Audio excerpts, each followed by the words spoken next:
Hello दोस्तों, मेरी बेटी अपनी सहेली के घर सोने के लिए गई थी और अगले दिन मुझे घर आकर बताने लगी कि उसने अपनी सहेली के घर पर क्या देखा।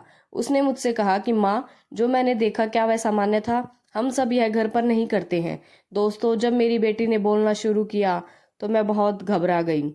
मेरी बेटी सिर्फ 5 साल की थी। कम उम्र की होने के बावजूद मैंने उसे उसकी सहेली के घर सोने के लिए जाने दिया, क्योंकि मैं उसकी माँ को अच्छे से जानती थी। जब मेरी बेटी अपनी सहेली के घर से वापस आई तो मैं उसे दोपहर का खाना देने के लिए गई।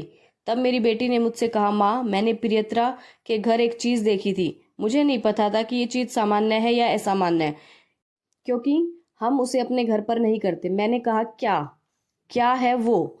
मेरी बेटी ने बताया कि उसकी दोस्त प्रियत्रा, उसकी मम्मी और पापा सब बिना कपड़ों के ही अपने घर पर रहते हैं। यह उनके घर का एक नियम है और वह नियम उन्हें रोज अपनाना पड़ता है, और जो भी उनके घर में रात को रुकता है उसे भी वह नियम अपनाना पड़ता है। आंटी ने मुझे भी ऐसा करने के लिए कहा। मैं अपनी बेटी की बात सुनकर दोस्तों वहीं पर बेहोश हो गई। मुझे बहुत गुस्सा आ रहा था।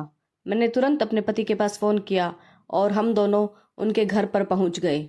और जो मैंने देखा दोस्तों, उस औरत ने मेरी बेटी की बिना कपड़ों की फोटो अपने फोन में रखी थी।